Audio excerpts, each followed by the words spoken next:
Hello everybody, welcome to Quick Game, Quick Thoughts on Reality Escape. I do this whistle thing, can you hear that when I said that? I can't whistle normally, but when I say Quick Game, Quick Thoughts, a little whistle just comes out. Anywho, this is Reality Escape, my name is Ghostboy259. The point of the show is I will play a game for roughly an hour, and then I will break it down, give you my thoughts on it. I always leave links down below, so if you want to try this game while I'm talking about it, or you just want to try it after I'm done talking about it, go check it out. Today's game is called Dice Wars. Dice Wars is a game that I am very familiar with. On the title you can see it says 2001 to 2006 when it came out. I probably remember playing it back then when I was like 7 or 8 years old. Been on the internet a long time. Dice Wars is a very, very simple game. It is a little bit of skill, a little bit of luck. I would compare it to like poker in that sense of like there's skill involved and there's a lot of luck involved. Basically, you have these towers of dice. Every like territory has at least one dice in it. You can't have any blank territories, and you just to attack, you just click on your dice, you click on the opponent's dice, and you have to outroll them. Once you outroll them, the entire stack moves forward -1, so your stack does get shorter as you're attacking. You can only attack dice that are on the edge, and you cannot move stacks by any other means than attacking. So if you have a really tall stack but it's right in the middle of your towers, then unless someone attacks and opens it up for you, that is just going to stay like that forever. It is like I said, it is a very, very simple game. It is not that hard to learn. It is a lot of luck-based, RNG-based, but there is some skill knowing when to play risky and when to not. As for how many people you're playing, or NPCs rather, that is up to you. There are options to go from anywhere from 2 to 8. I find it's actually easier when you have more people, whereas if you have 2, unless you're starting first, the NPC just starts wiping the floor with you right away, and it can get a little annoying. This is one of those games where I find that like I don't always win. There's a good chance you lose. Sometimes you realize that it's kind of a lost cause and you give up a little bit early. It's a very, very basic, simple experience. It's just something to kind of kill time. I used to play this in high school back in my film class because I already knew most of the stuff that we were talking about, and so I would just play this because it was simple enough that I could listen while playing. And I'd like to apologize to my teacher, whose name I don't remember.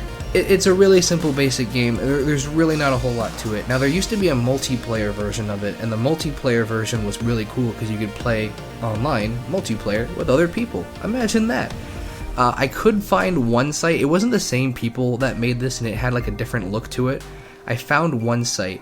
It required like you had to like sign up, and you had to like put your email in, and you had to like bet like these tokens, and all the rooms you didn't have enough to get into, and it seemed pretty dead. It seemed like it was one-on-one stuff, so I don't know if that's still out there or not, but I used to play that quite a bit as well, just because it was just a fun, easy game to learn.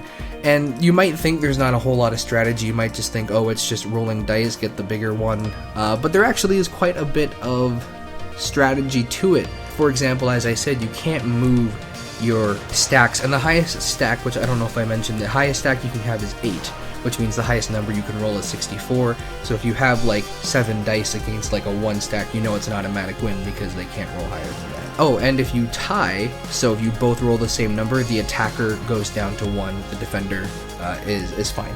So that is also another risk that you possibly have. In late game, there's a lot of 8 versus 8, and that's a lot of what the game kind of is. The other thing, I completely was starting to get into like my thoughts on the game, and now I'm realizing I didn't talk about like most of the mechanics, is that depending on how many land pieces you have that are connected is how many dice you get at the end of each turn.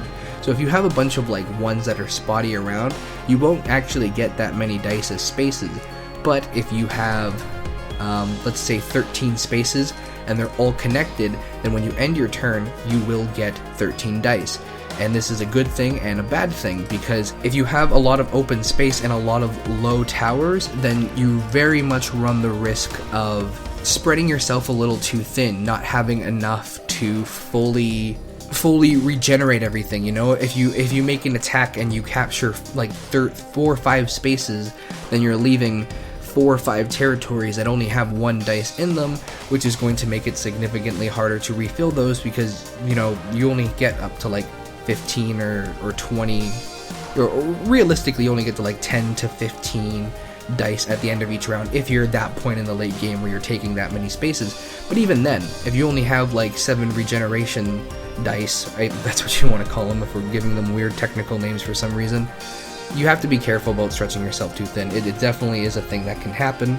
And so that's why I say it's a lot like poker, because in the end you could say yes, it's just down to whoever rolls the highest, but there is a lot of strategy. You want to cut off your opponents before the end of their turn. You want to take as many spaces as you can. The one thing I would like in this game, and I once again, I try not to criticize games too heavily because this game is from 2001 to 2006 is what it says on the website.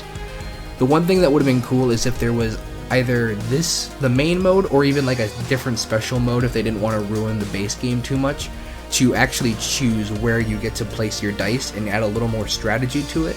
But I can also see why that would cause some issues and maybe disrupt the flow of gameplay a little bit.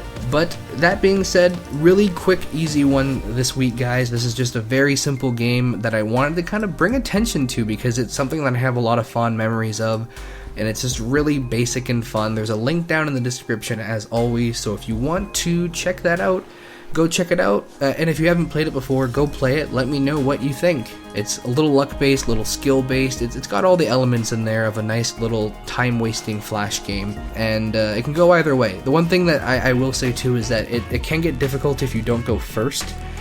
You can choose how many people you're playing against. You can have up to 2 to 8. I don't know if I mentioned that already. I'm so scrambled in my brain right now. But I only had one game where I went first. So you definitely are at a disadvantage if you don't go first. But it's not the end of the world. If you don't go first, that doesn't mean you've lost entirely. That just means you're going to have a little bit of a rougher journey getting to where you want to be. Anyway, that is Dice Wars. My name is Ghostboy259. If you have games you want to recommend for this series, feel free to drop them down in the comments down below, or you can tweet me. All the links, including the game link, are down in the description, and I will see you next week. Thank you very much for watching. Have a good week, guys.